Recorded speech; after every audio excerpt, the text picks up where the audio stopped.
Welcome to The Explainer. Today, we're diving into the absolutely incredible journey of cryptocurrency.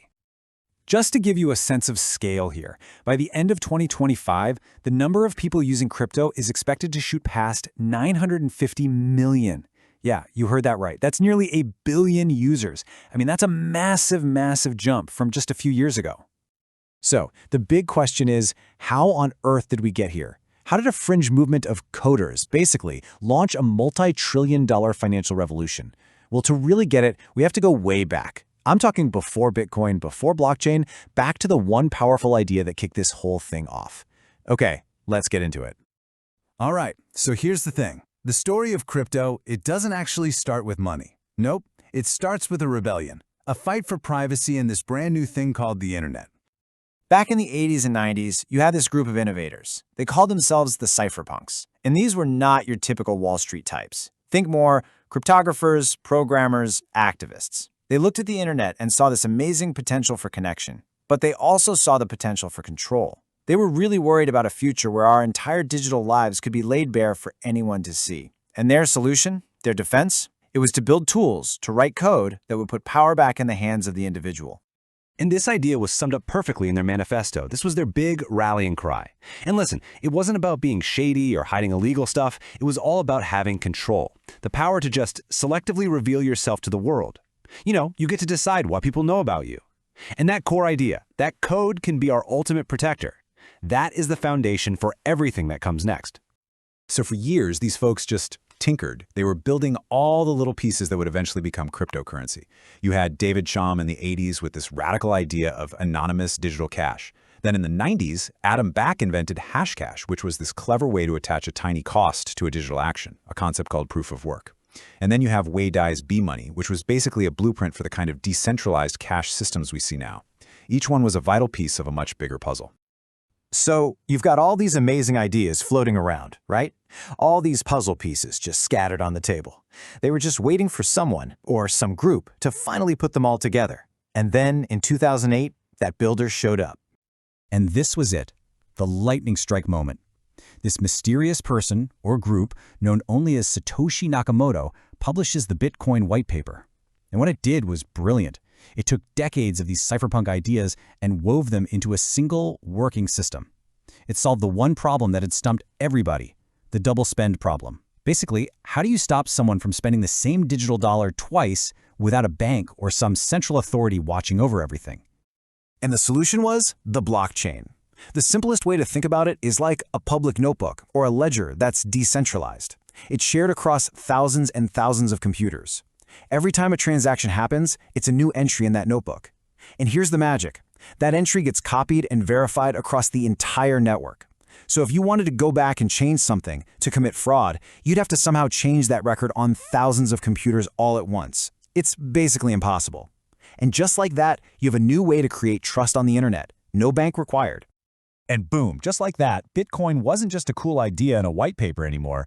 It was real. The first real-world purchase, it's legendary. A programmer paid 10,000 Bitcoins for 2 pizzas. At the time, it was maybe 40, 50 bucks. Today, oh man, that's hundreds of millions of dollars. It has to be the most expensive pizza in history. But from that one meal, an entire ecosystem started to grow.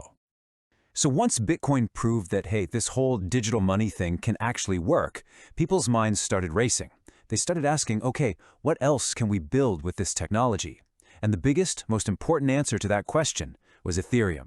And let me tell you, the story of how Ethereum came to be is wild. It's this mix of idealism, greed, and some seriously intense drama between its young founders. So here's the key difference you got to understand. If Bitcoin is like digital gold, right, a secure way to just store value, then Ethereum is something else entirely. It's more like a world computer.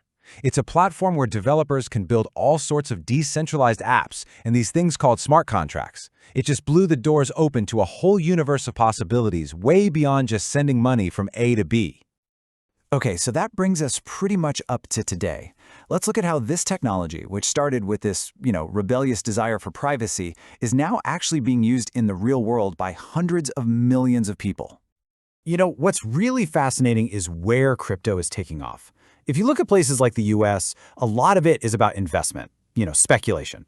But when you look at countries like India, Pakistan, the Philippines, what you see is real-world grassroots adoption. People are using it for everyday stuff, as a practical tool to get around broken financial systems. And check this out. Look at who is driving this whole thing. More than half of all crypto holders are between 18 and 34. This is not just about a new piece of tech. It's a full-blown generational shift. You have a younger, digitally native generation that's just way more comfortable with these ideas. And that, right there, is going to have a massive impact on what finance looks like in the future. Okay, we hear a lot about the crazy price swings, right? But honestly, one of the biggest killer apps to come out of crypto has been stablecoins. They're pretty simple, really. They're cryptocurrencies that are pegged to a stable asset, usually the US dollar. And for millions of people living in places with really high inflation or unstable currencies, these things are an absolute lifeline. They're a way to access something stable. And here's a perfect example of why that's so important. Think about remittances, the money people send home to their families from other countries. If you send $200 using traditional services, the fees can be like 8%. It's crazy. With stablecoins, that cost plummets to around 3.2%. That's a 60% drop. That's real money going back into the pockets of families who need it the most. And it doesn't stop there. The real-world uses are just popping up everywhere. In places like Argentina and Turkey, where inflation is just out of control, people are using crypto to try and protect their life savings. In Nigeria, it's fueling this huge peer-to-peer trading scene, completely bypassing the old banks. And then you've got groups like WikiLeaks who are able to keep operating by accepting Bitcoin donations after they got cut off from the entire traditional financial system. It's powerful stuff. So that brings us to the big question. What happens next? Where does this all go? This story started with this small fringe group of rebels, but now crypto is on the global stage. It's not a niche thing anymore. And as you can probably guess, the bigger crypto gets, the more attention it gets. And it's starting to bump up against the traditional financial system.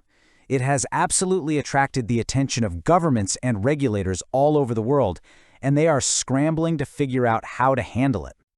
A lot of people are calling this the Crypto Wars 2.0, and that's because this isn't just some tech debate anymore. It's a battle over the future of money itself. It feels a lot like that original fight back in the 90s when the cypherpunks were fighting just for the right to use strong encryption.